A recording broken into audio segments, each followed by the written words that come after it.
What's up, family? We are live and in the building. Welcome to In the Mass Media Group.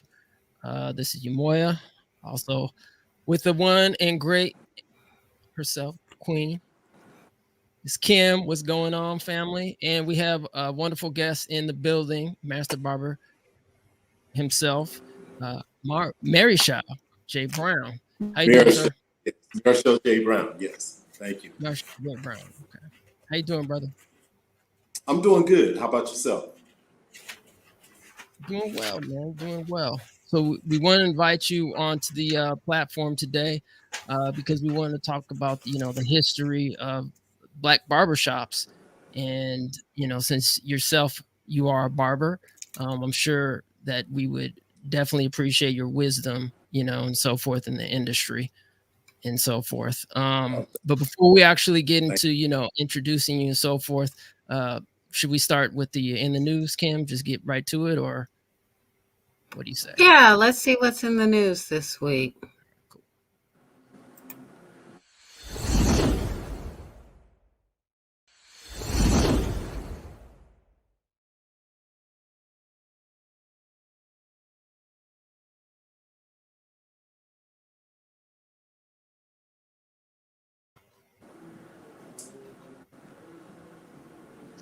All right, I guess I'll take this one.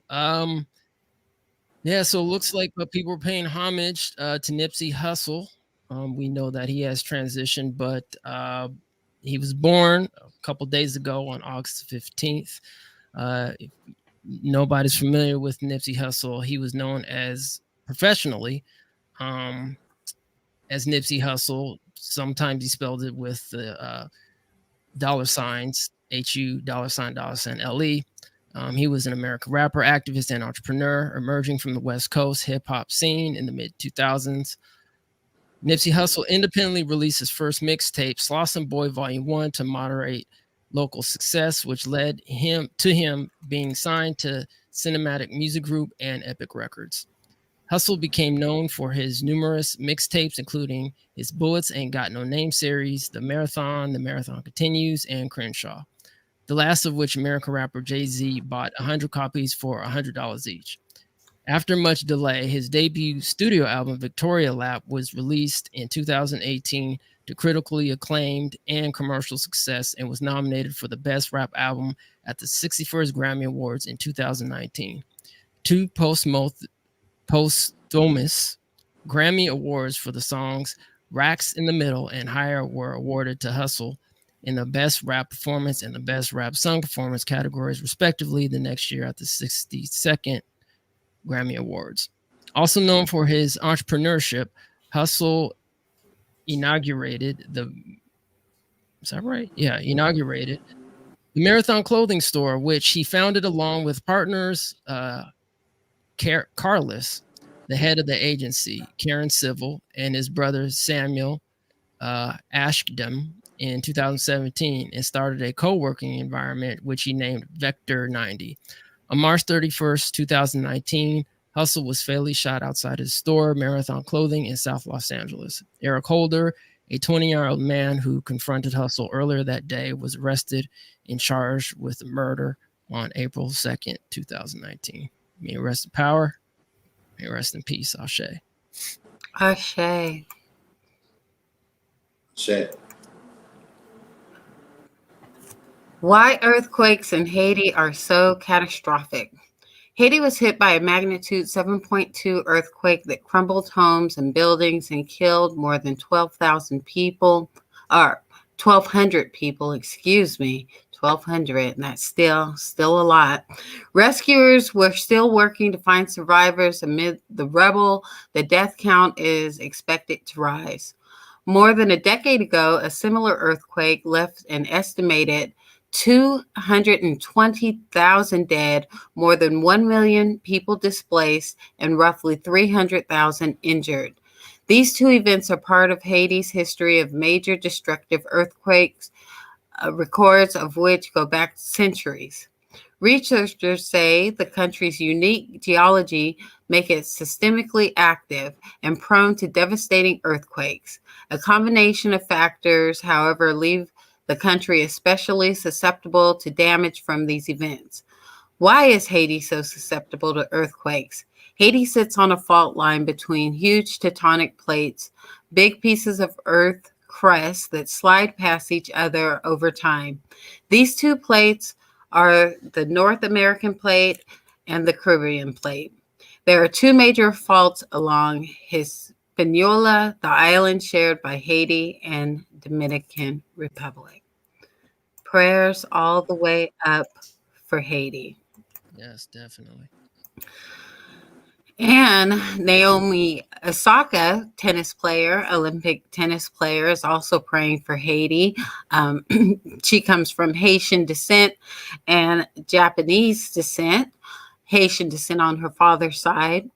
Really hurts. This is a tweet that she put up on August the 14th. Really hurts to see all the devastation that's going on in Haiti, and I feel like we really can't catch a break. I'm about to play a tournament this week, and I'll give all my prize money to relief efforts for Haiti. I know our ancestors' blood is strong, and we'll keep rising. Shout out to Naomi Osaka. Taliban sweep into Afghan capital after government collapses. The Taliban swept into Afghanistan's capital Sunday after the government collapsed and the Sorry. All right. We're back in the news. All right, so let's see where we're at. So yeah. Okay. After the government collapsed and the embattled president joined an exodus of his fellow citizens and foreigners, signaling the end of a costly 2-decade U.S. campaign to remake the country. Heavily armed Taliban fighters fanned out across the capital, and several entered Kabul's abandoned presidential palace. Saul Sahin, a Taliban spokesman and negotiator, told the Associated Press that the militants would hold talks in the coming days aimed at forming an quote open, inclusive Islamic government, end quote. Fearful that the Taliban could reimpose the kind of brutal rule that all but eliminated women's rights, Afghans rushed to leave the country, lining up at cash machines to withdraw their life savings. The desperately poor who had left homes in the countryside or the presumed safety of the capital remained in parks and open spaces throughout the city. Though the Taliban had promised a peaceful transition, the U.S. Embassy suspended operations and warned Americans late in the day to shelter in place and not try to get to the airport. Commercial flights were suspended after sporadic gunfire erupted at the Kabul airport, according to the two senior U.S. military officials. Evacuations continued on military flights, but the halt to commercial traffic closed off one of the last routes available for fleeing Afghans. Dozens of nations called on all parties involved to respect and facilitate the departure of foreigners and Afghans who wish to leave. More than 60 nations released the joint statement distributed by the U.S. State Department late Sunday night, Washington time. The statement says that those in power and authority across Afghanistan bear responsibility and accountability for the protection of human life and property and for the immediate restoration of security and civil order. What a mess. Also a mess, Adobe launches a striking digital collection that celebrates Black roller skating culture. Rolling skating saw a resurgence in popularity during the pandemic as people looked for a novel way to spend time outside during lockdown. But while the sport found a new audience and some viral love on TikTok, roller skating has deep roots in Black culture, with skating rinks serving as venues for desegregation protests in the 60s and hip-hop concerts in the 80s. I was excited to work with Adobe on stories on skates to showcase Black skating culture, especially as an expression of Black joy and creativity, said Arrivo in a statement. This project brings to life stories from the rink that are inspiring, important, and deserve to be remembered. My hope is that Stories on Skates is a fitting tribute to skating and Black culture while celebrating its rich history in music, movement style, empowerment, community, and legacy. And all that sounds great. But what Black Twitter had to say about it, using Cynthia Erivo as the spokesperson on Black skating culture, and she also plays a lot of our, Black icon heroes in movies, and she's not of African American descent. So one person here, Pfizer Halfawell Vaughn on Twitter, says, "How do you partner on a project that's about a subset of culture you never experienced, never experienced Black American skate culture? Never. I wish people would just leave us alone." Yeah, I hope Adobe also can pay to the reparations campaign while they're at it. That'd be Yeah, we'll have to hit them up about that. Families who receive food stamps will see the largest benefits increase in history. The Biden administration has approved a significant and permanent increase in the levels of food stamp assistance available to needy families, the largest single increase in the program's history. Starting October, average benefits for food stamps, officially known as the SNAP program, will rise more than 25% above the pre-pandemic levels. The increased assistance will be available indefinitely to all 42 million SNAP beneficiaries. The increase is part of a multi-pronged Biden administration effort to strengthen the country's social safety net. Poverty and food security activists maintain that longstanding inadequacies in that safety net were laid bare by the COVID-19 pandemic, presenting an opportunity to make generational improvements that reach beyond the current public health crisis. Activists say the previous levels of pre-pandemic SNAP assistance simply weren't enough, forcing many households to choose cheaper, less nutritious options or simply go hungry as the funds ran low toward the end of the month.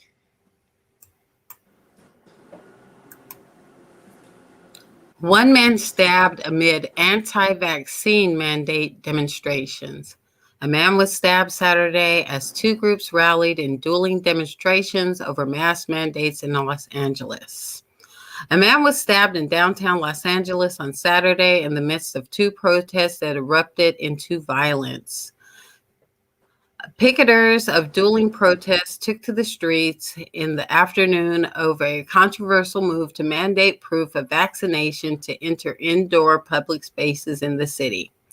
No arrests were made as of 3:30 p.m., but officers said the demonstrations on the south lawn of City Hall were being monitored. The Los Angeles Police Department tweeted, "We are on the scene to maintain order after a fight broke out," LAPD officials tweeted. I hear there was a similar protest in Sacramento. It must have gone off without incident because I didn't hear anything more about that. Carnival cruise COVID-19 outbreak. 27 vaccinated people test positive for coronavirus. A Carnival Vista cruise ship traveling in the past week from Galveston, Texas to Belize City, Belize had a COVID-19 outbreak along the way. And everyone who ended up testing positive for the COVID-19 coronavirus had been previously vaccinated. Nearly all of the crew members and passengers on the ship had already gotten COVID-19 vaccines. According to an August 11th report from the Belize Tourism Board, the ship was carrying 2,895 guests and 1,441 crew, with 96.5% of the passengers and 99.98% of the crew vaccinated. They didn't clarify if vaccinated meant fully vaccinated or what specific vaccines everyone had gotten.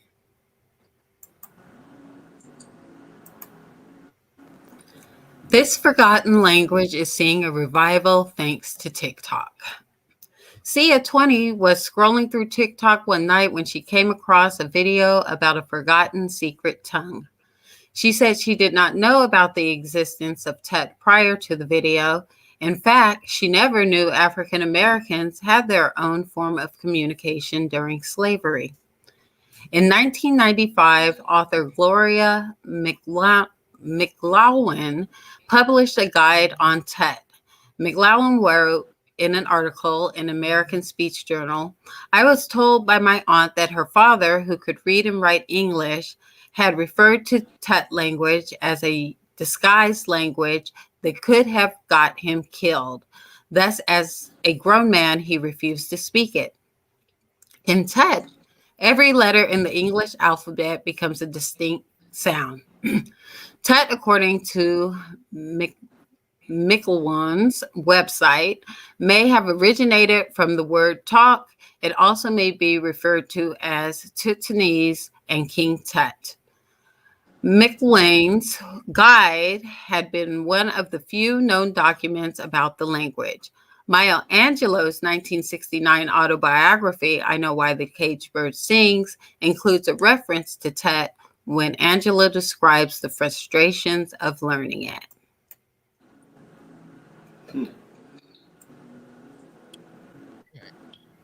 Has anyone been brushing up on their Tut? No, but that sounds like something to definitely investigate and learn. Yeah, definitely. Yeah, we'll have to do some tutorials or classes together. And that's in the news.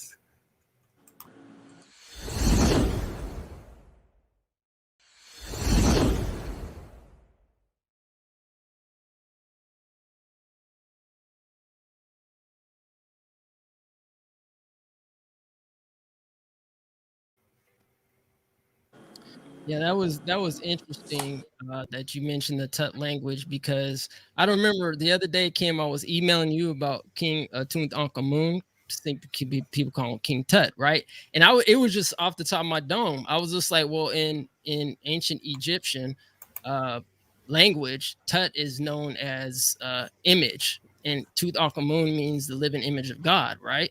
And so I was actually correlating the two without even reading that article. I didn't even read that article yet, right? So it was just interesting, even how that article referenced King Tut and I referenced King Tut. So that's why it's really important, family. I don't know if there's any correlation. I was just saying that in my humble understanding of ancient Kemetic, language, that it was just like, why did they name it Tut? And I was just throwing it out there, and that article mentioned it too. So that's why it's really important. Not only reparations should we get compensated from our ancestors and our oppression from the day, but also our language too, right? Our language was taken from us, and even the knowledge from going back to ancient Kemet, all that knowledge that was going all throughout Africa that we had when we came over was stripped from us. So, shout out to the young sister who investigated, the Tut language and so forth, trying to keep their traditions. And just some from clarification, from my understanding, it's actually derived from the English language, and our ancestors basically coded it and codified it. So, basically, it made the master, quote unquote, slave master, not understand kind of what they were talking. They were like, oh, that's just gibberish talk, right? So they actually codified the English language to actually make it their own language. So that's just some clarification on that. But I don't know the language at all, but I'm definitely interested in learning it. Yeah, same here. And there is a lot of fear now that the language is going to be co-opted now that it's out there, and that it's somehow be protected. So we'll see how that goes. But yeah, just as I was reading up on it and spending some time trying to learn it, at first I was thinking, is this some kind of a white supremacy op that they threw out there to keep us distracted? Because I didn't spend all day trying to learn Tut. But I do see now that with the book that came out in the 90s, it has been around, and definitely something worth investigating further and learning. It's exciting. Well, two more things, family. Yeah. Two more things before we get to our guests, and we're gonna have this wonderful build. Kim and I, we actually went to go see this movie, RESPECT. Find out what it means to me. Excellent movie, family. So Kim and myself, we're actually going to do a review about the movie from our perspective. We still have to, get our notes together and put it together, but we're going to, put it out there, family. If you guys have seen it as well, once we do the review, hit us up. at etnmediagroup@gmail.com and let us know what you thought about the movie. I would just say from right now, without giving any spoilers, it's a good movie. Support it.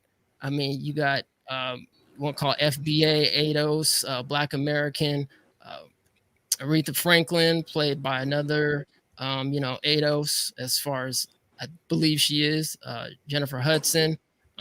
So, ashe to the ancestor, Aretha Franklin. She definitely held it down for the community. And yeah, so we're going to do that review coming up. And we got we're actually going to have a watch and sip this Friday at 6 p.m. Free to Choose, Milton Friedman on the Welfare System, 1978.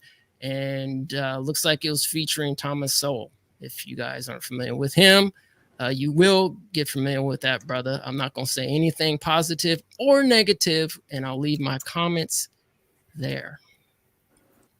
Yeah, Respect was a great movie. Thanks for getting me out the house on that one. That's the first movie that I'd seen in the theater in over a year and a half. So yeah, so in the Mass Media Group is definitely gonna give our little 1 or 2 cents into it. It was a good show. Now, Brother Brown, have you seen it? I have not. I Okay. have not. I'm writing it down now so I can put it on my list. Okay, cool. Yeah, it's a good movie. Good movie to support. I think the Aretha Franklin family or the Franklin family or Aretha Franklin signed off on it. I don't know, Kim. Did you hear about that?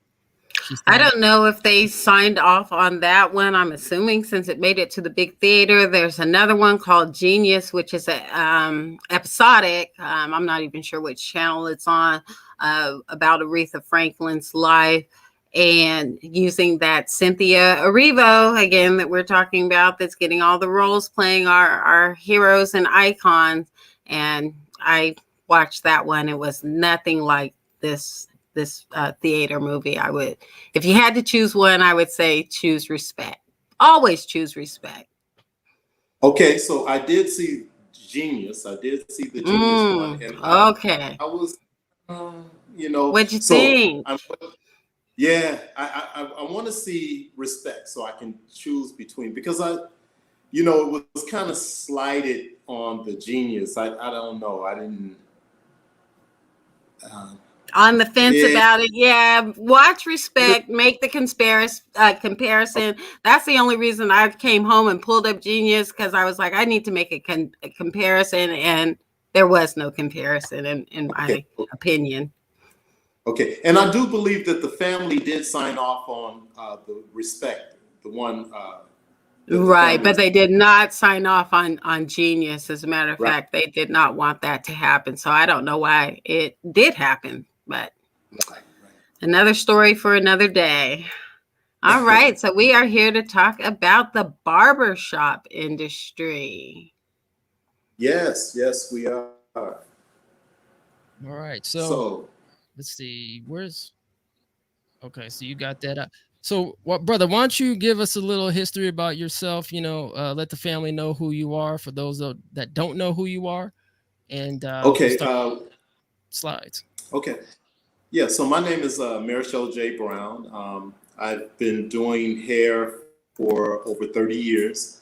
Hair runs in my family. My father was a master barber for over 50 years before he passed in 1998. My brother is a master barber. He also has 30 years plus under his belt.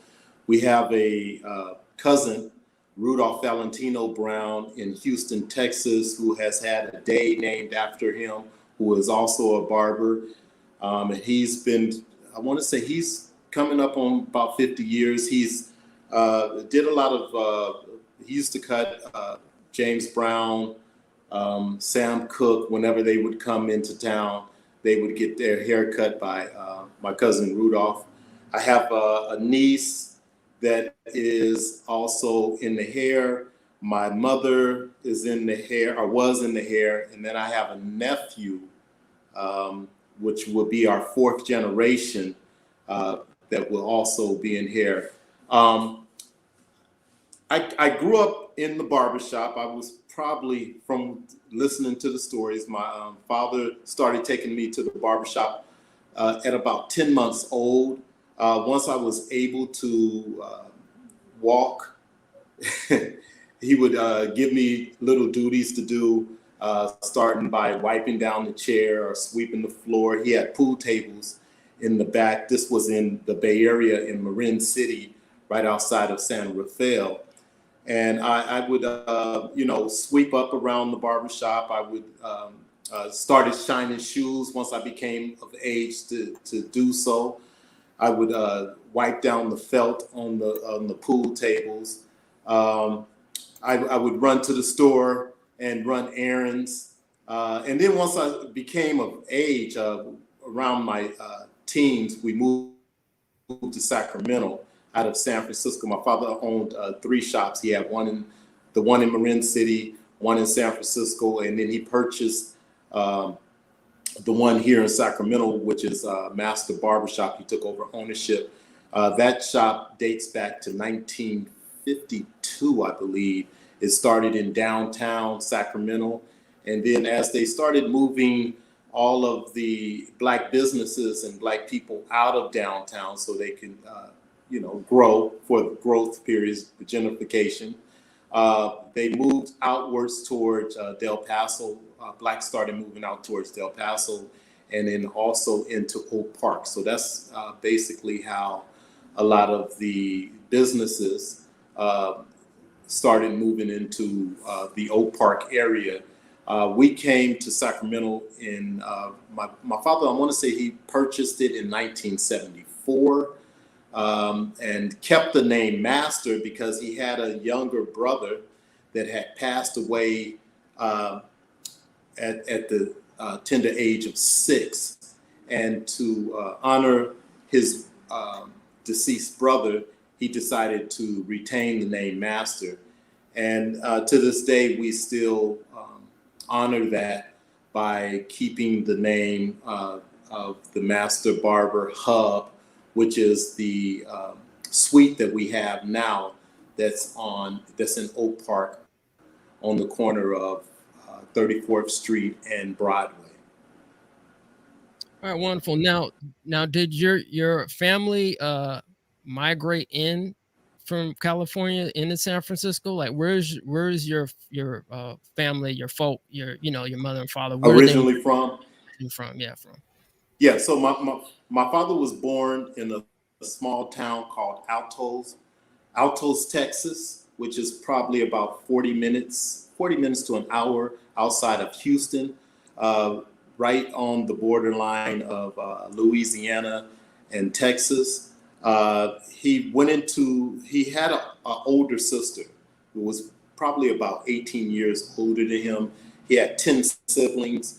That she came to California with her husband and landed in Marin City. My father, as he turned, I want to say maybe about 19 or 20 years old, joined the military. And while he was in the military, in the Army, he ended up getting injured.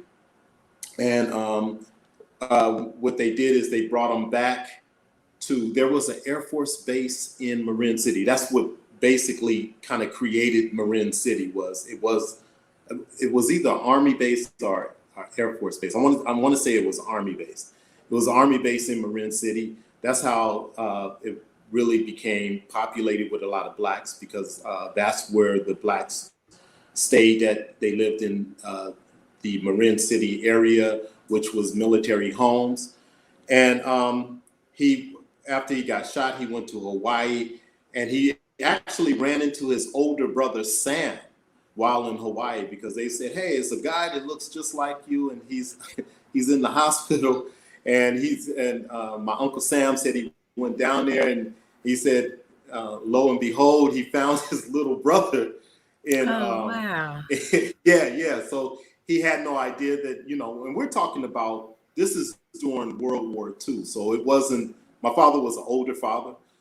He was 42 years old when he had me, 47 when he had my brother. And then he was, what happened is after he left the military and he went back to Texas.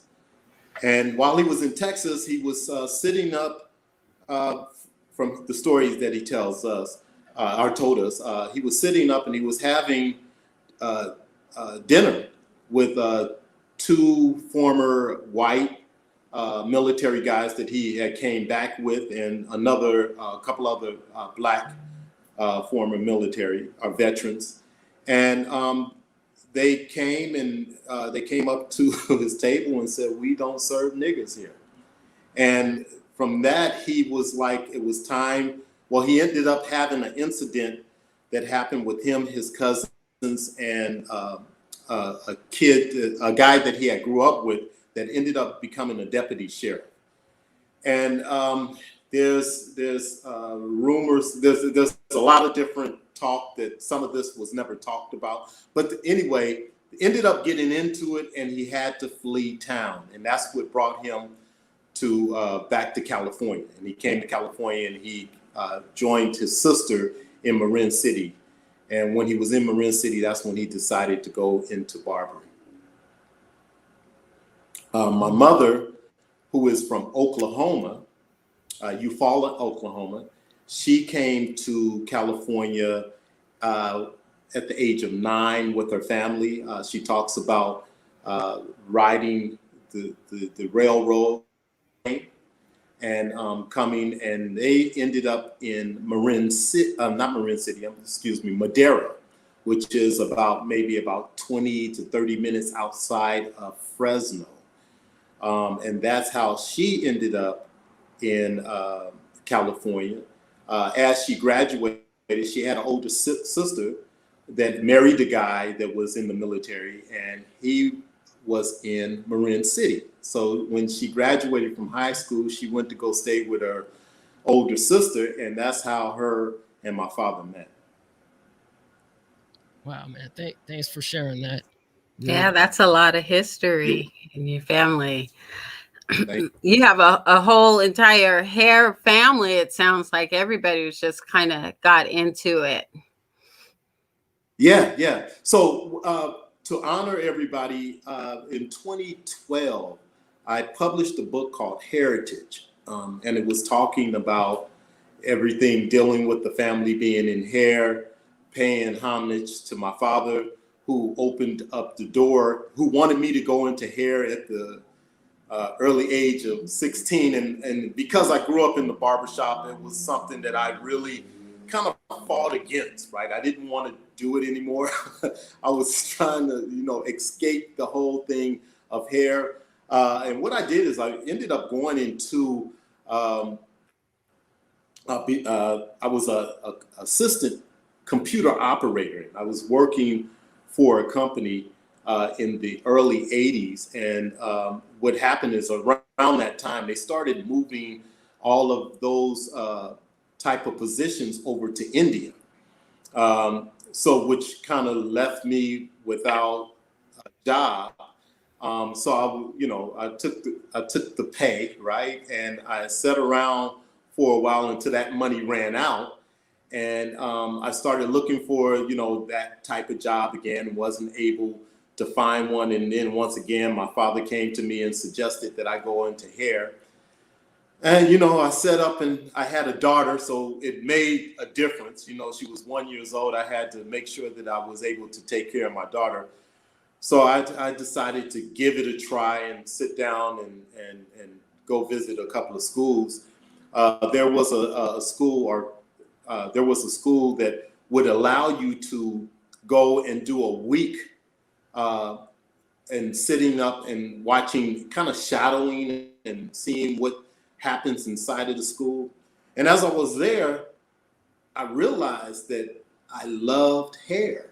So I went back and I started talking to my father and, asking all the questions. And he was like, at the time it was Master Barbershop, and he wanted to expand. This was in the 80s when, of course, Jerry curls were the big thing back then. So the barbershop, I see you, Moya. I'm a victim of it. I used to wear the Jerry curl. So curls became huge in the Black community. So my father was looking to expand, and he wanted to change it from Master Barbershop to Master Barber and Beauty Shop, and suggested that I go to cosmetology school so I could add those services on. I took his advice. I went to cosmetology school, and I chose a Black-owned school that was here in Sacramento, and I just loved it. I went through it, did the time that I needed to do, which was about 11 months. I had a white instructor that told me that she didn't believe that I would pass the test the first time out, which really just made me drive even harder and try harder and make sure that I can show, that I have the talent and the knowledge to make sure that I can pass this test the first time out. And of course, at that time, they were doing the testing. The state board test was in San Francisco. I went down there and I, kind of went and passed the test and came back, and I was like, there, kind of feeling good about, that I knew that I was able to accomplish that. And right after that, within the week, I was inside of the shop doing jerry curls and California curls and hair cutting, and didn't think that I would need to go back to school to get my barber's license, because I had all of that information around me with my brother doing, he went through the barbering apprenticeship program, and my father being a barber. So I did get a chance to work side by side with my father for about 10 to 12 years. Then he ended up getting sick, and the whole responsibility and everything kind of changed directions. Before, I would just have to show up to work and make sure that, the bills that I needed to pay. But the responsibility and the accountability changed when he started getting sick. He ended up passing like I said, in '98, which meant that now I was, me and my brother and I, and my mother as well, became responsible for making sure that we advertise, promote, and take care of all the bills. And like I said, the accountability, being accountable for everything that came through the door, that's one of the reasons why I dove very deep into not just advertising, but also the business part of barbering. And the branding, I love your shirts that you have out there. I was like, oh, those are cute. Do you make those in girly tees? Yeah, yes. So we do have. We had sold out, so I'm reordering, and September we will be back in stock, and we're getting ready to. Also, I have my own line of razor. Which we actually, there's 2 out now, but I'm adding 2 more on, and then we're also going to have some shaving products. So yes, there will be, to answer your question, there will be some girly tees. Okay, set a medium girly tee aside for me, and if you have V-necks, even better. Now, what year was it that you were going to this Black cosmetology school, and are they still around in Sacramento? No. What was the name of this place? It was called International Academy of Hair, and that was in 88 and 89 that I went to school. And they did great. There was a lot of people that are now, seasoned barbers and cosmetologists that are now doing hair to this day that went to that school. A lot of people came out and they went on to work for people in the entertainment industry, also win different types of hair contests. So it was a great school. What made you stay and make Sacramento HQ for your business and not running off to do celebrity hairstyles? Well, actually, I did. When Sacramento Kings came to Sacramento, I would do some of the players when they first came. Also, I used to, Diego Corrales, I was his personal barber. I would travel with him when he would box. He was a welterweight, 4-time champion. And we would go and I would travel around with him, making sure that he looked good, which, he would pay me well. But part of it is I had, later on, I started thinking, I had a chance to really enjoy myself. But later on, in the long run, I was kind of losing money because, as you're out and you're enjoying yourself, when I would come back home, I'm not bringing back the amount of money that I actually made. So that was one of the reasons. And also, to make sure that Sacramento is a home place for me. It's a home. And to just like any business, it needs a foundation. And Sacramento will continue to be my foundation. We're looking to expand and go to Atlanta.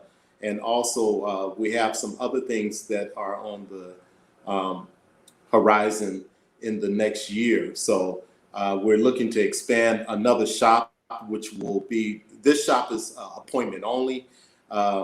We're looking to expand within the next 6 months to have a shop anywhere from 5 to 7 chairs that will take walk-ins, and also we'll be able to do classes. And hopefully, right now, Sacramento doesn't have any barber schools that are specializing just in barbering. I also work for Paul Mitchell, the barber program, but Paul Mitchell is a cosmetology school with a barbering program. So I'm working on a couple of things. I don't know if I think I kind of, yeah. Yeah. You answered the question why Sacramento is HQ for you. Now, what year did your family get run out of downtown, and how did that gentrification process work? I mean, what, they come in eminent domain, or how they get you out of there? I don't know. We weren't in Sacramento during that time when that happened. When that happened, I want to say it was in the late 50s, early 60s, and it may have been eminent domain. And they started moving blacks into Oak Park, which was like the first neighborhood it was the first neighborhood of Sacramento, and it was populated by a lot of whites. And as the blacks started moving in, of course, you had the white flight, right? And blacks used to own a lot of the clubs here. They used to own a lot of restaurants here. And of course, as time went by, with drugs and prostitution and gangs, those that did have, I can remember that there was a time when there was you had clubs in Oak Park that was black owned. You had stores that were black owned here in Oak Park. And as gangs and drugs invaded Black America, those that had money and children, and really can't blame them, started moving away from this area, and they started pulling their resources away from the area as well. So you kind of went full circle being back in Oak Park now. Do you find that there's a lot of competition, since that's where barbershops are heavily concentrated, or? Yeah, well, we don't look at it as competition. I think when I do the demographics and I look, it's easily like within a 5-mile radius. We're talking about 400,000 people. So there's enough people here for all of the barbershops and the barbers that are here to have their own clientele. We're working with several barbershops in this area to rename this the Barber District. So we would love for people to be able to come out here and enjoy and have different barbers to go to. And, we recommend other barbershops when we're totally full. I don't, like I said, I don't look at anything as being competition. It's all about the work that you put in. And that's, me having, like I said, 30 plus years in the industry. that once you build your clientele likes you for who you are and what you do for them. Okay, so no competition, just collaboration. And I know Collaborate. you had some slides here. Did you want to go through any of your official questions? Yeah, let's go through them. Marichal, before we go into it, do you mind putting in your website? So at the end Sure. of the program, we could put it in the chat to let In the everybody chat. know. Yeah, if you can, you Okay, can I just got put you. it, yeah, in the private chat, and then we'll send it out to the main chat so everybody can visit your site once the program is Got you. done. All right, Okay. cool. But while you're doing that, man, we'll just go over a couple of slides, just kind of the history of you know, barbershops, and if you kind of, after we read each slide, if you kind of want to touch on some of these points or elaborate on it, we'd appreciate that wisdom. All right, so the importance of a barbershop. Barbershops played a vital role in the cultural and economical development of African American communities. It was a space where African American men interacted with each other, regardless of age, class, education, occupation, etc. These barbershops displayed social and cultural appreciation to both its visitors and owners.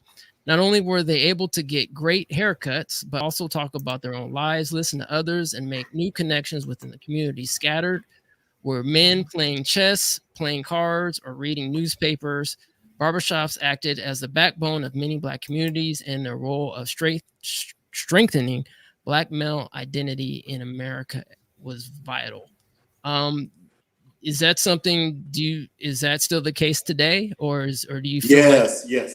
off a little No, bit? yes. The cool thing about the Black Barbershop, it is a place where everybody hangs their hat at the door. Excuse me. So I've seen everywhere from where, a felon and a judge and a lawyer and a police officer and a gang member are all in the shop at the same time. And, nobody has titles. We become Black men, and we're able to talk about some of the struggles and strifes of life and what it would take to make things happen. It is the country club. It is the place where plans are made and developed and put into action. Um, the barbershop is to hear the history. I've seen so many times. Once I remember one time that a young man was sitting in the chair and he was just having the hardest time, and he had just graduated from college, and he was sitting in and he was talking about that he was an engineer and he couldn't find any jobs. And then at the same time, we had a guy that worked at SMUD, and he was sitting in the shop at the same time, and he actually told the guy, he said, "Hey, let me get your information." And, so they went on about their business. Next thing I know, about 3 weeks later, this young man that just graduated from college came back and said that he had gotten a job as an engineer working at SMUD. And it was all because of the man that was sitting in the chair. So having those type of talks, right? Having those type of understanding that we're able to sit up and have communications and without having to watch what we say, right? And a lot of times that's the case, right? Because we're playing that dual, when we're out in society, we kind of have to, we got that dual thing that's happening that W.E. Du Bois talked about. Yeah. I think Kim calls it code switching. Huh? I think Kim calls it, you call it code switching, right, Kim? Yeah, that's what I've heard it Yeah. described as code switching. All right. So yeah, so you Yeah, so yeah. So we can actually, let our hair down, per se, right? and have those real conversations whether and be respectful for one another. Now, of the past, maybe the last 10 years, some barbershops have gotten bad press of violence happening in barbershops, and barbers. One of the sad things that I do see is some of the barbers aren't up to standard, right? You go in the barbershop and I hear people talking about that, it smells like weed in there, or everybody's throwing the F-bomb around. And there has to be a standard that comes back to what the barbershop is meant for, and what it stands on. And the other thing is making sure that we're able to stand on the shoulders of those that came before us.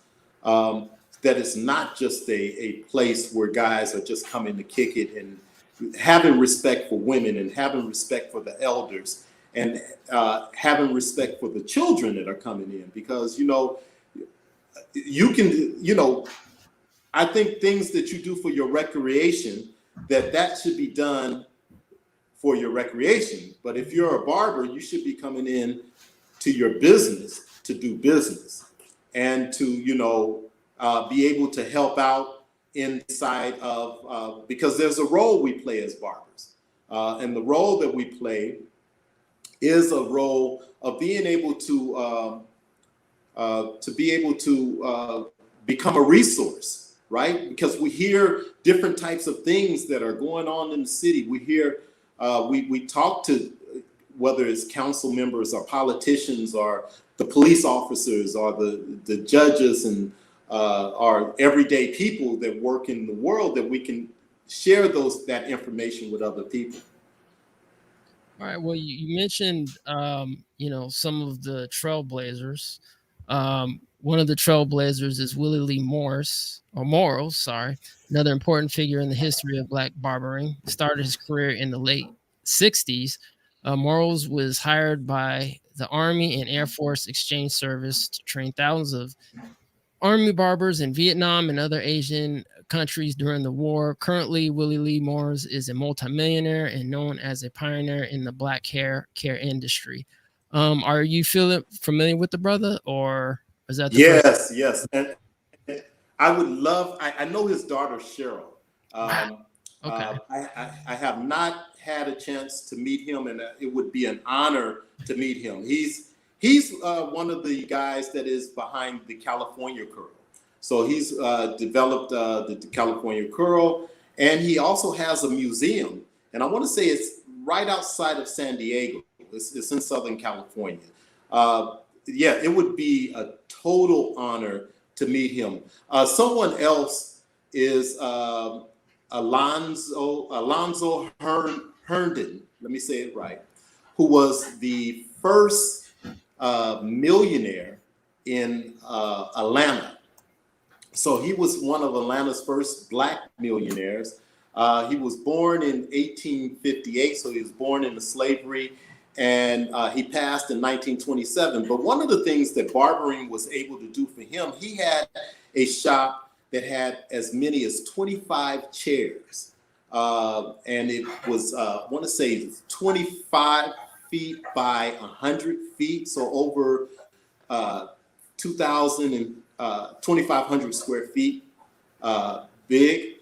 He would also have shoe shines in there. He also had manicures and pedicures that were in his shop. But what he did with the platform of being a barber is, one of the things that he found out is a lot of the white companies or white insurance companies weren't giving life insurance to Black people.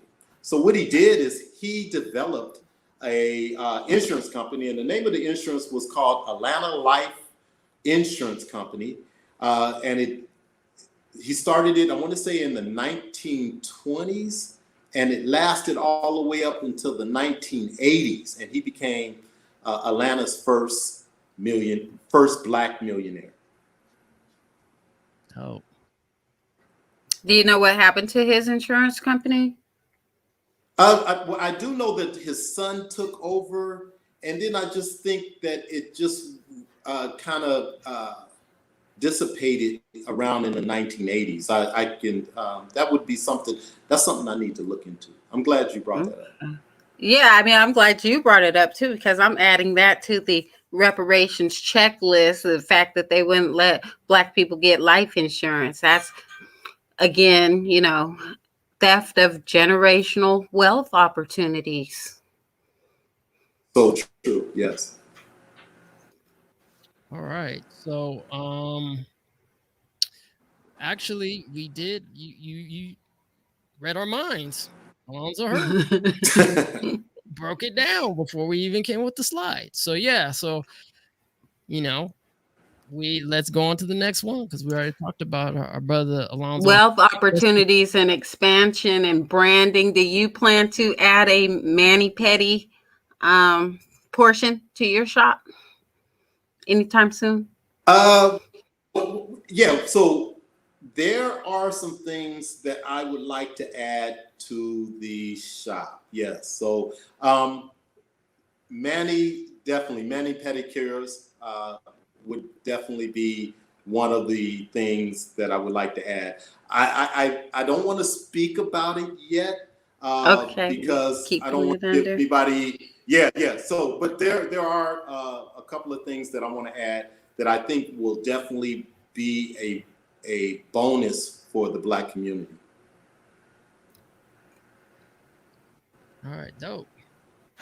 Cutting the weight of freedom, Black barbers were introduced to America in the 19th century during the period of slavery. Slave masters were turning a profit by leasing enslaved Black barbers to their neighbors and local establishment to mainly groom prominent white men.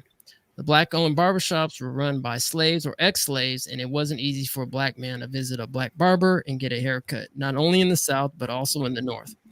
Those Black barbershops were a competition for white-owned barbershops, and their patrons were usually white men. This was due to economic reasons, mainly being that barbers' financial stability. Of course, a barber commonly preferred indoor conditions versus the cruel ones they could face in the fields. Things changed at the end of the century when the new generation of barbers started their work as free people. Born after Lincoln's Emancipation Proclamation in 1863, around this time, barbers started opening their shops in Black communities for Black communities. Shortly after, something else changed in the barber industry that caused many to close down. According to the state law, being a barber now required a formal training. In 1934, Henry M. Morgan established Tyler Barber College, a school for African American barbers. To be almost 80% of Black barbers were schooled there or here. This college initiated a shift in attitude between white men and Black barbers. I was going to actually go into a couple questions, but that kind of segue into this question. And I just got to call it elephant in the room as it is. It's an elephant in the room question. Okay. I'm ready. Barbershops are still segregated? Yes. Somewhat. Yes. Majority. But you do find people that, well, okay. Let's call it what it is, right? If you look at a lot of the hairstyles that are out there now, a lot of them are based off of Black hairstyles with the designs and things of the sort.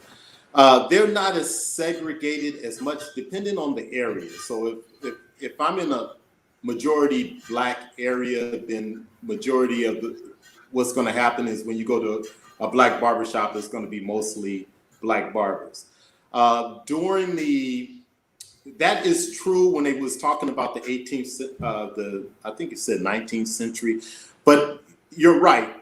Majority of barbers during slavery, so we're talking 1700s, 1800s, all the way up until the late 1800s or the 19th century. Majority, and when I say majority, I'm talking like 95% of barbers in the United States were Black. During the 1870s, a lot of the immigrants that were coming over from Germany and Italy were whites, and they were looking for different occupations to get into. So once they came over, what they did is they started developing laws that would would separate Black barbers from white barbers, because majority of the whites were going to Black barbershops, right? And you had black, white only barbershops owned by black barbers, which is kind of crazy. There's a book out by Quincy Mills called Cutting Along the Color Line. Great book. This book really breaks it down on the timeline of everything that was going on during those times. There was a barber by the name of George Myers.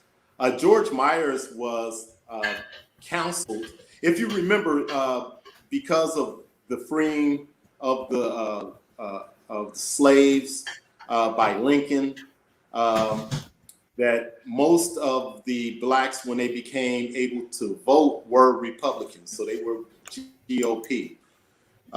George Myers became very famous for counseling a lot of the GOP politicians. And he was also one that counseled President McKinley. He also helped usher in different black politicians as well. He was in the 1920s, was actually, he owned, one of his barbershops had 20, I want to say about 17 barber chairs in it.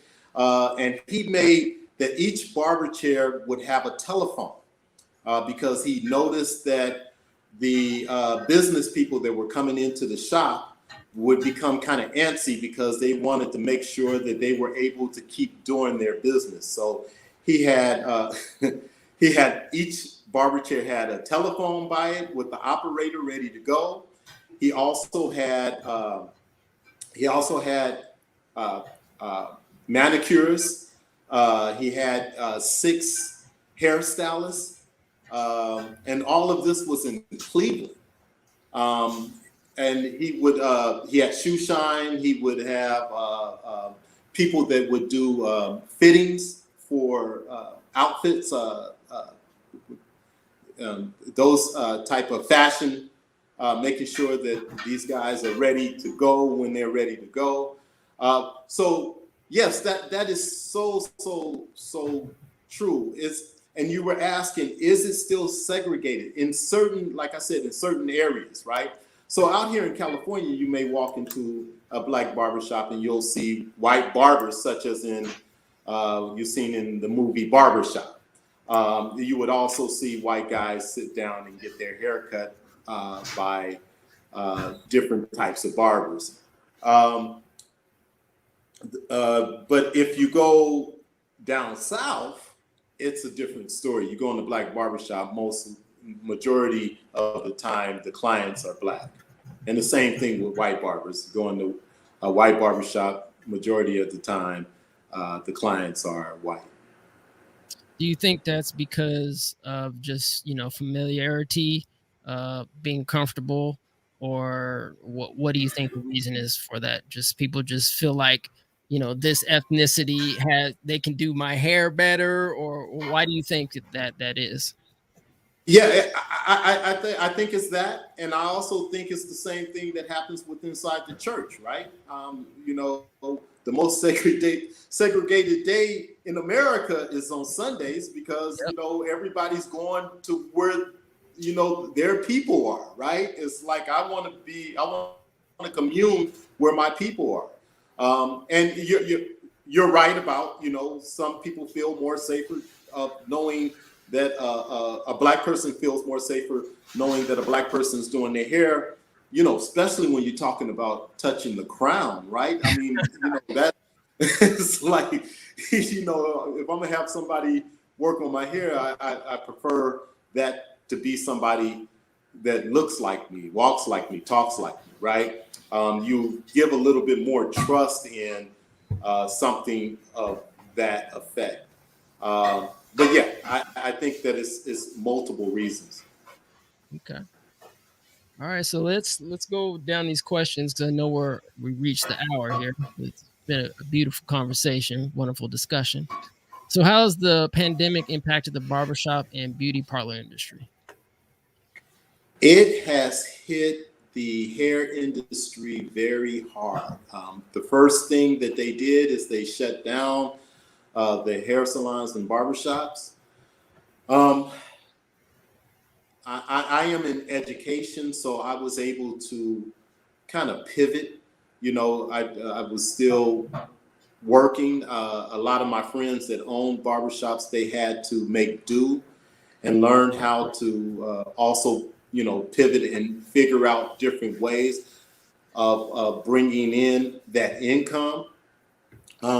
Myself, I definitely, that's when I came up with the idea that I already had, was starting my own line of razors. Was already in the back of my mind, but it just gave me the time to do it now. I was like, okay, look, I'm not going to use this idle time just sitting around twirling my thumbs and watching Netflix. I'm gonna continue to move. So what I did is I developed, I contacted a company that made razors. I worked out some things, did some designs, and within 60 days, I had my own line of razors, and I continue to move in that direction, expanding, not just being behind the chair, which I love doing, not just teaching, which I love doing, but also being able to develop product, and to take it to the next step. A lot of people just go to school because they want to cut hair. I don't. I want to not just cut hair, but I want to actually be able to help you take care of your hair, take care of your scalp. It's kind of like if you're a farmer, right? If you're not taking care of the soil, nothing's going to grow. Well, it's the same thing with hair.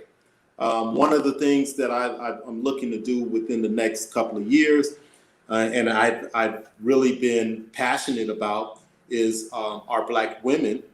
So I'm in the midst of getting ready to go back to school, to do trichology, get certified in trichology, which is the science and study of the hair and scalp.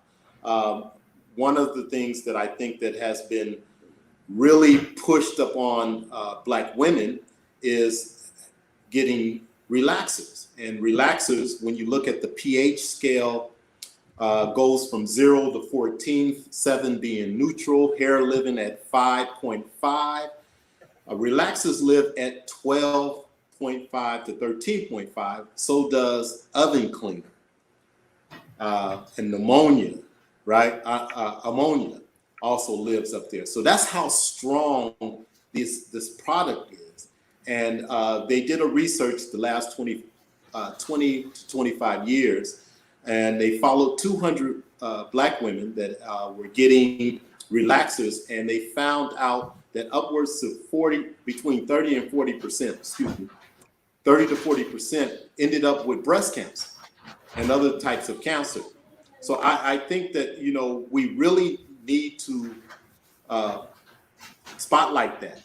And the reason why it's so hard to fight this fight is because it's a billion-dollar industry, multi-billion-dollar industry.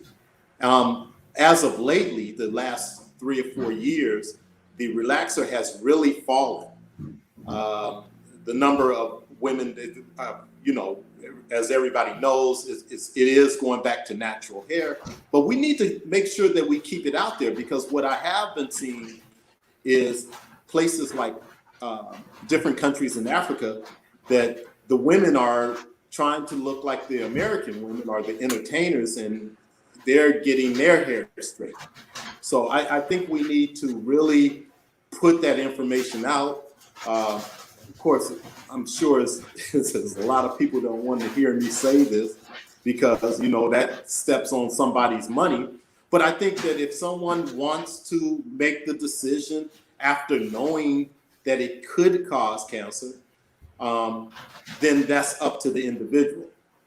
The lovely thing about curly hair, and I call it curly hair, is that it can be manipulated. So by putting a flat iron on it or pressing the hair, we can make it straight, and then naturally those bonds will naturally come back and the hair will be curly again, without creating so much damage to it with the relaxer or with the chemical. Mm. Okay. What's your timeline for having that expansion? Well, like I said, I definitely want to make sure first that I get the right education up underneath me, and Can you get I'm that look. education here in Sacramento? It is an online course. Mm. So there's a couple of companies. One is in LA. There's another one out of Florida. Um, the United States isn't as thorough when it comes to this type of education as it is in the UK. The UK, you can actually go to school and get degrees in this. Here in the United States, you could get certified in it. So I'm gonna start off by getting certified so I can get that study. It is about an 8-week course. So once I get that information, then I'll be able to maybe even talk to more people that have really studied, the doctors and the scientists that have studied the hair relaxer and issues of the scalp and hair, that I'll be able to have more evidence that it is one of the leading things that are causing cancer in Black women. All right. So speaking of schooling, is there schooling or certification required to become a barber? Yes, it is. There's 2 different ways that you can become a barber. One is you can attend a school, which lasts barbers. You have to get about 1,500 hours to graduate, and that is the theory and the practical portion of it. The other way is to become an apprentice. And through the apprenticeship program, it takes 2 years, but the difference is you do about, I want to say it's about 30 hours a month of, no, I'm gonna take that back. It's 16 hours a month of theory, and the rest of the time is spent inside of the barbershop, working up underneath a master barber, getting practical or hands-on training. I like both because some people learn different. Some people may not have the finances. I know the school that I work at charges about $20,000 to attend, and that's a lot of money, right? So I do suggest that if you're looking to get your license and to get more of the theory end of it, I do suggest going to school. If you don't have the capital and you can't get the schooling finance, and you need money now, I do suggest doing the apprenticeship program. Barbershop reparations. It's time. Has the internet, social media benefited or hurt the barbershop industry? Both. It has benefited and it has hurt. And I'm gonna give you a great example. A lot of guys sit up and they want to become barbers because they see the influencers that some of these guys are that cut hair, not knowing the pros are that a lot of guys want to come into the business and they are interested in the in barbering, which is great. It opens up the occupation. The con is a lot of people think that it's all about just cutting hair, and it's not. It's a lot more to it, right? We're in the business of service. That means we have to take care of our clients. We have to take care of the scalp. There's a lot more to it than just clippers and scissors. There's also hair coloring. There's also scalp conditions. There's also shaving. There's also several other things that are underneath the barbering umbrella. And not only that, but being able to connect and communicate with your client and the consultation portion, and to be able to listen to, because we're, lightweight psychologists, right? And I say lightweight because, And one of the things I tell my students is do not advise people what to do with their lives, right? Because you're not that counselor. But what we can do is we can give you a listening ear, or give you an example, or I can tell you if I've been through similar situations, but I will not in no way suggest that you should, if a client comes in and is complaining about his wife, I'm not going to suggest that. I'm not a marriage counselor, right? I'm not going to suggest that you need to leave your woman. That's not something for me to do. But I would suggest maybe you guys need a marriage counselor. All right. So speaking of women, are women starting to become more involved in the barber industry? So in the 1980s, 50% of the students were women. Women still have a hard time going into the barbershops. It does take a certain type of woman that can hold her own, that she may have to, deal with the male ego, right? But I want to say now it's like 30% of barbers in the United States are women. I love a woman that loves barbering. I think it's super dope. I have several of my students that are women and men, and I think a good barber is a good barber. It doesn't matter what gender you are, as long as you are doing what it is that you should do to make sure that you're taking care of your client.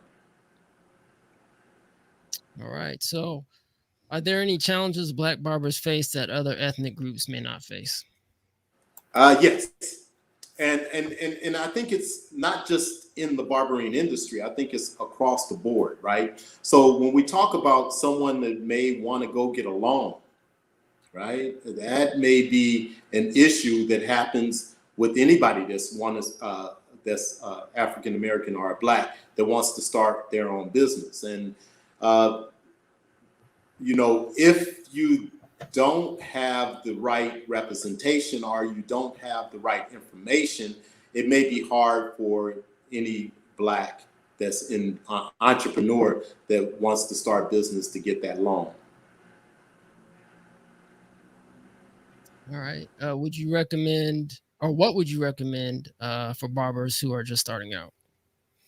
Learn about the history, right? We stand on shoulders of powerful people that have done several amazing things throughout history.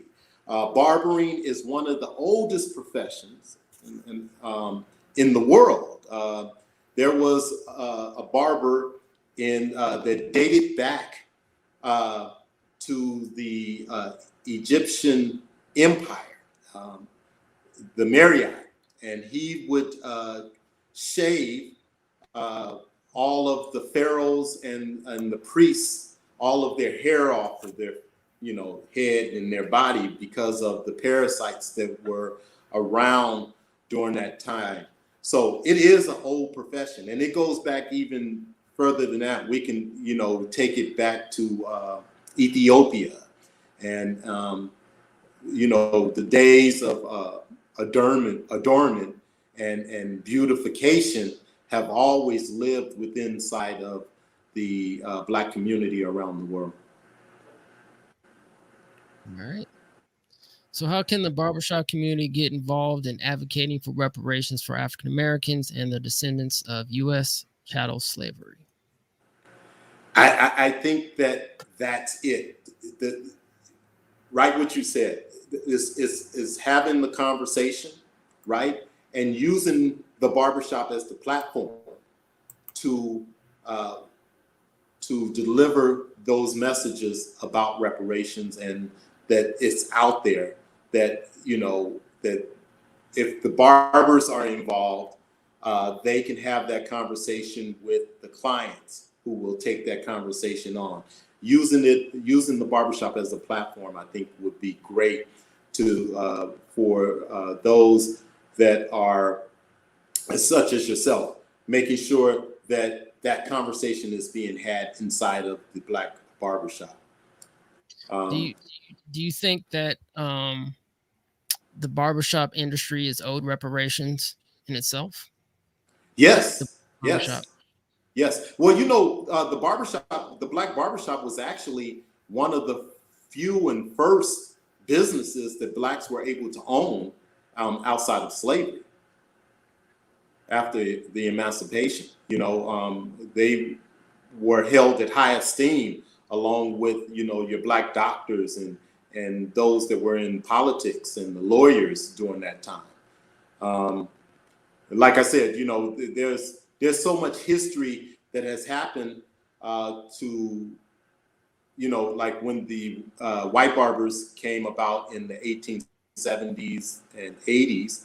One of the things that they wanted to make, because barbering used to be not just hair cutting, it was more of the shave. It's the razor. That's what separates us from the rest of the hair industry.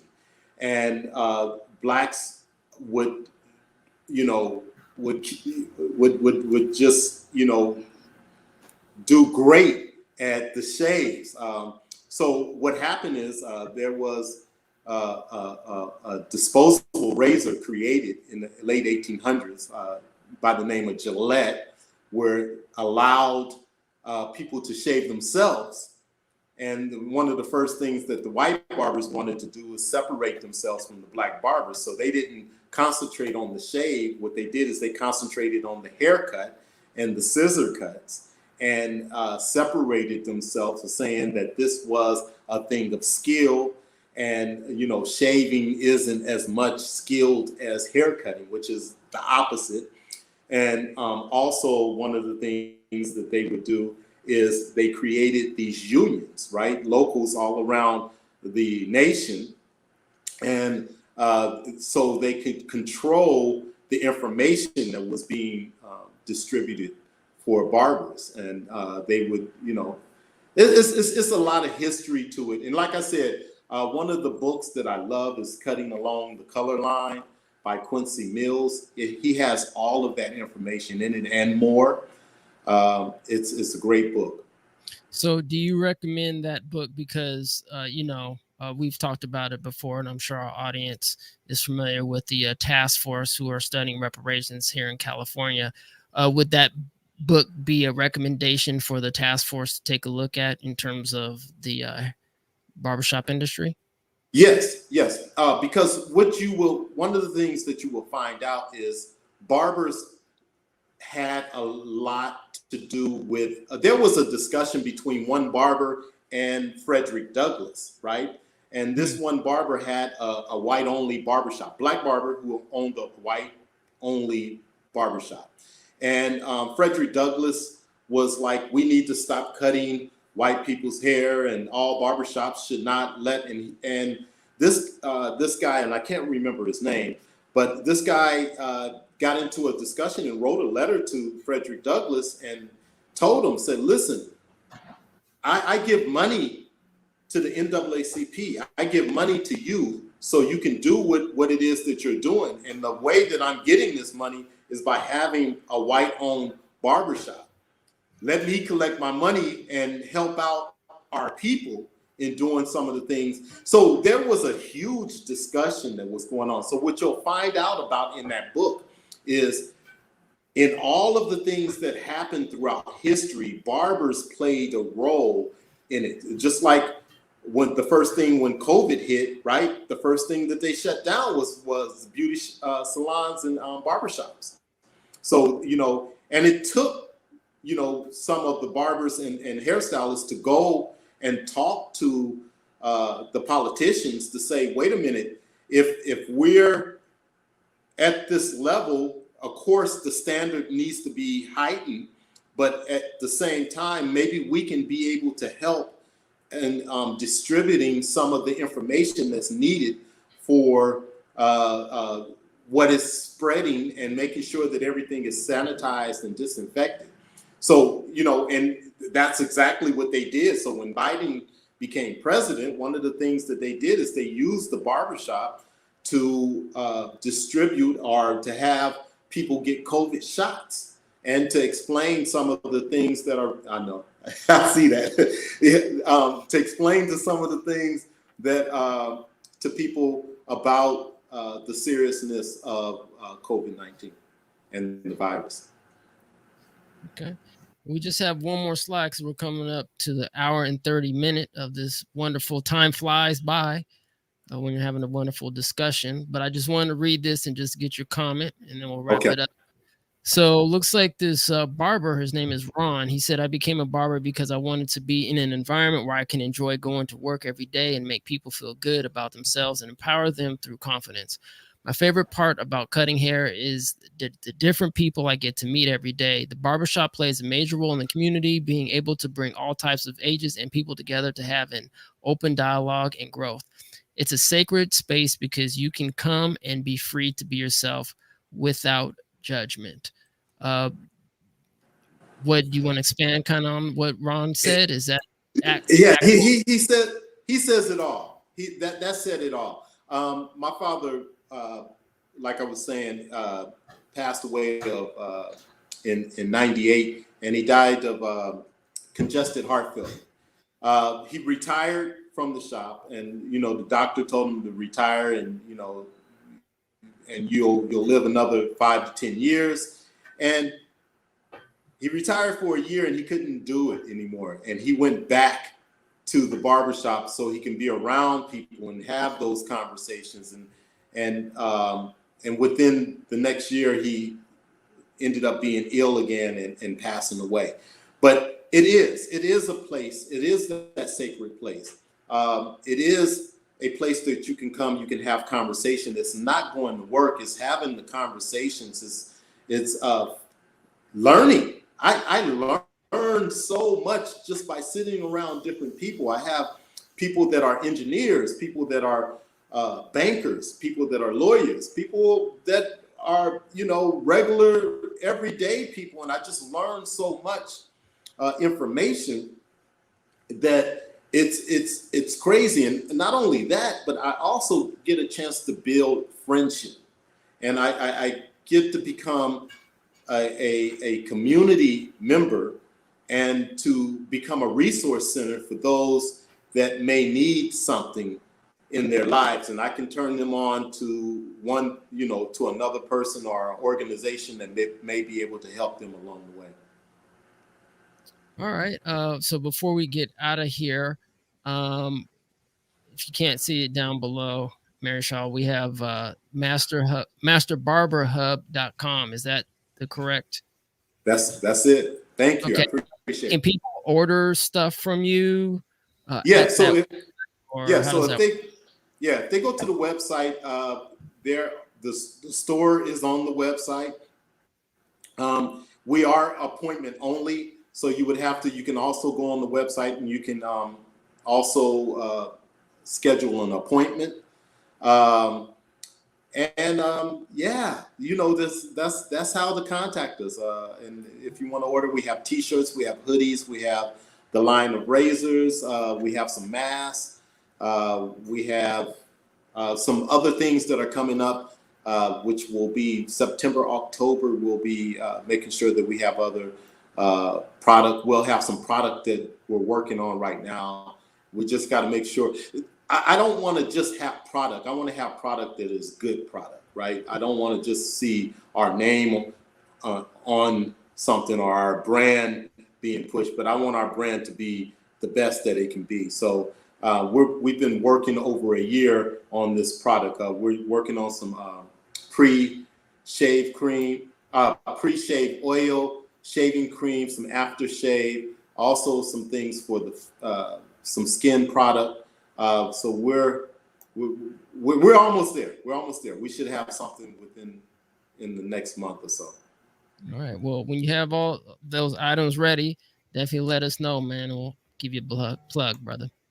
All right. And before I go, I definitely want to thank you guys, because I think you guys are doing an amazing job of not only with this podcast, but also the things that you guys are doing with the community. This is much needed, and it's great to see people that, to see you take your time to make sure that people are getting this type of information. I want to learn Tut, so I let me know where I can go to if we're going to have classes. I'm there. I'm there, and I will help you guys promote it in any type of way. Also, with the reparations, I think that that's something that should be a discussion that needs to be on everybody's tongue and everybody's lips, and we need to really talk about it and make sure that it happens. And it should happen in several different ways, right?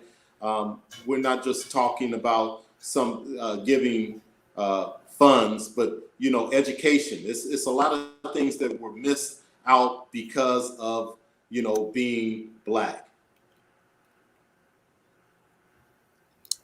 Yes, indeed. Yes, indeed. Well, thank you so much for joining us today and sharing your family's hair story with us. Hair story, get it? Yeah, Hair I like story. that. Yeah, so definitely. Any last words, Yamoya, before we get out of here? No, I think Brother Marichal said it all.